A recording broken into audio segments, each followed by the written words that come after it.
Bonjour à tous, je suis Giovanni Michael Mbeyasomo, ingénieur réseau et système, et nous allons dans quelques instants débuter avec la présentation du logiciel de sauvegarde Vim.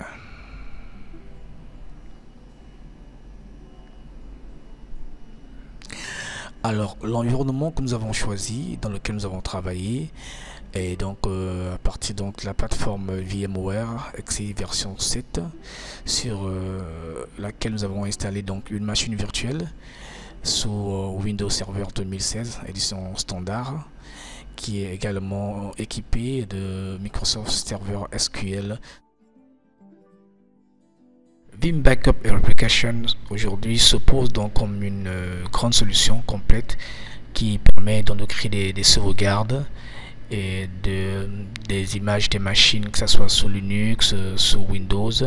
Donc on peut créer donc des sauvegardes de nos machines physiques ou de nos machines virtuelles, mais surtout encore mieux de pouvoir les restaurer en cas de souci ou en cas de panne ou en cas de sinistre, pour permettre donc une reprise d'activité assez rapide.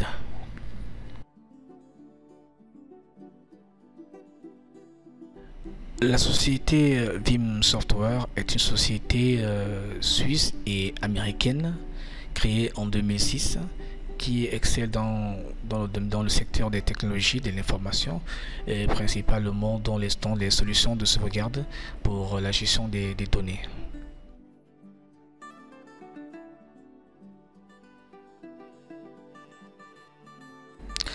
Trois mots essentiels vont donc constituer notre vocabulaire de cet après-midi, à savoir backup, restore et replication. Donc essentiel vraiment à retenir et à comprendre. Alors la première étape de cette présentation va concerner l'installation. Donc au lancement du setup, nous avons donc trois choix. Le premier, donc d'installer en complet, donc Vim Backup. Le deuxième, si l'on veut l'attaquer via un navigateur web. Et la dernière, éventuellement, si vous voulez donc attaquer votre serveur Vim à partir d'un client, à partir de votre machine ou toute autre machine de votre réseau, sans seulement être sur le serveur Vim. Donc l'installation, voilà, on vous demandera forcément donc de saisir une licence, mais vous pouvez laisser et choisir donc le mode community et plus tard on va y revenir.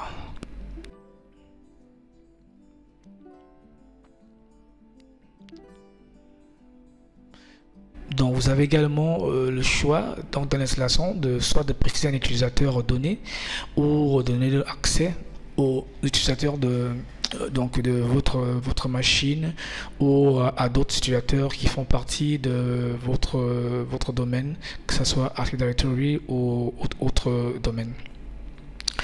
Alors, concernant donc la base de données, vous avez la possibilité de pouvoir choisir SQL Server, ou si vous n'avez pas SQL Server, alors de manière automatique, PostgreSQL, qui fait partie donc des packages d'installation. Donc il va installer PostgreSQL et ensuite donc va relier PostgreSQL ou votre SQL Server à Vim Backup pour y sauvegarder donc des données assez importantes. Donc les ports sont proposés par défaut, pas besoin de les modifier, on va simplement les garder tels qu'ils sont. Nous n'avons pas les modifier, et donc voilà, on va simplement continuer et appuyer sur installer. L'installation va prendre environ disons 3 à 5 minutes. Tout va dépendre de la robustesse de votre machine et de ses capacités. Et elle va se passer en 3 étapes, donc de la première à la 7e étape. Voilà. Nous avons fini, nous avons donc achevé notre installation, on va aller un peu plus vite. Donc voilà, c'est terminé. On va donc procéder maintenant donc au lancement de Vim afin de nous connecter sur la console et de voir à quoi ressemble donc l'interface de Vim. Lançons.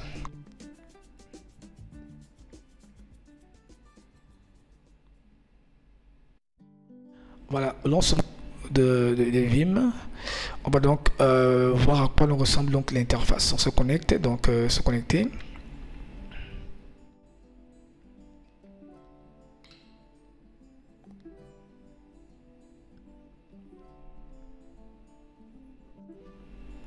Alors dans le cas où au lancement, donc le lancement ne se passe pas bien ou qu'il y a un refus donc d'accès à cette interface, alors je vous conseille simplement de redémarrer votre serveur Vim afin donc de pouvoir lancer tous les services, ou si vous voulez vous pouvez simplement donc relancer les services en allant donc dans msconfig.exe service.msc et donc de relancer tous les services.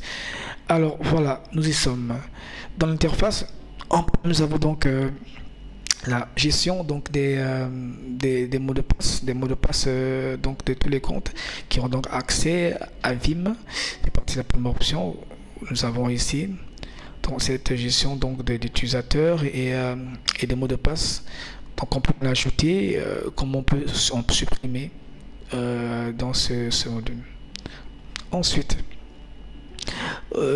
donc nous passons donc à l'interface qui permet de pouvoir configurer d'autres options sur Vim.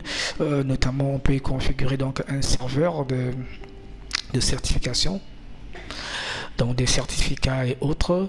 On peut y configurer également un centre de notification par mail afin de recevoir des notifications soit par mail ou même par téléphone. Tout dépend donc de la situation sur laquelle nous sommes. Ensuite, donc, Vim nous permet également de pouvoir ajouter à la plateforme, comme on l'a dit en vue en haut, donc d'y ajouter soit des utilisateurs locaux qui seront uniquement utilisés sur Vim, ou encore donc de relier Vim à des utilisateurs de notre domaine.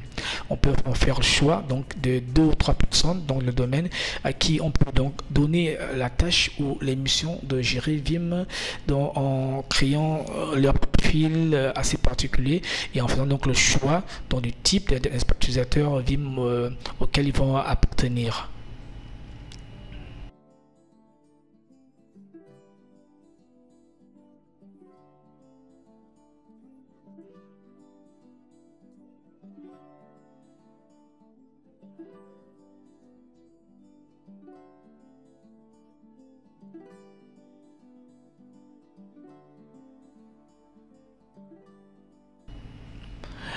Et après cela, nous descendons donc au menu suivant. Donc le menu suivant ici va concerner un menu très important que nous allons développer pendant près d'une demi-heure prochainement, qui va donc concerner donc toutes les règles que nous pouvons donc appliquer sur Vim afin donc de pouvoir rediriger notre trafic, donc le trafic, de le séparer ou de choisir quelles sont les interfaces ou les réseaux sur lesquels donc nous allons faire acheminer les différents trafics, notamment lors des sauvegardes de nos données sur Vim.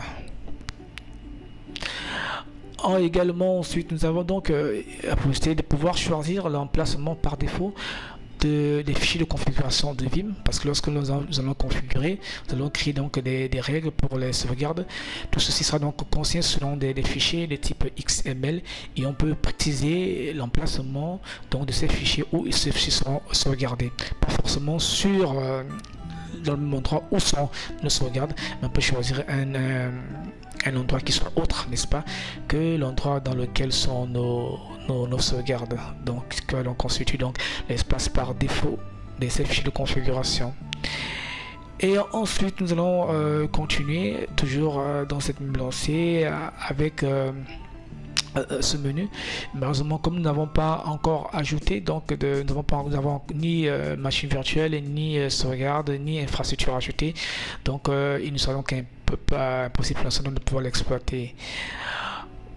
On a donc également la possibilité donc de pouvoir configurer ou avoir des outils donc d'attaque en réseau comme outils qui permettent donc de pouvoir avoir accès à d'autres ressources réseau à distance à travers donc les interfaces comme vous le voyez de temps pour moi devant vous.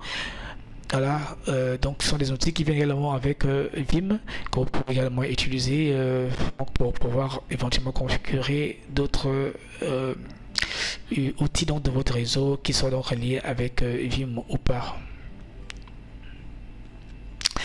On a également la possibilité de pouvoir donc changer donc la couleur d'habillage de Vim. Donc je choisis la couleur qui me plaît, mais moi je prends le bleu par défaut qui me plaît bien. Je prends donc du bleu, voilà. Et voilà, je prends un bleu foncé pour comme thème donc de ma solution Vim. Et on va terminer avec la gestion de licence. Par défaut, lorsque vous installez Vim sans licence, donc vous serez donc en mode community, un mode assez un peu restreint, mais également utile à faire certaines bonnes choses. Nous avons donc ici installé Vim avec donc une licence version entreprise qui donne donc la possibilité de pouvoir travailler plus largement avec quasiment toutes les fonctionnalités donc de notre logiciel. Donc voici présenté grosso modo l'interface de Vim Backup version 12 que nous allons tout à l'heure dans la suite exploiter, donc montrer comment créer des règles, montrer comment créer des sauvegardes, comment restaurer et éventuellement comment créer des images de forme de réplica. Merci et à tout à l'heure.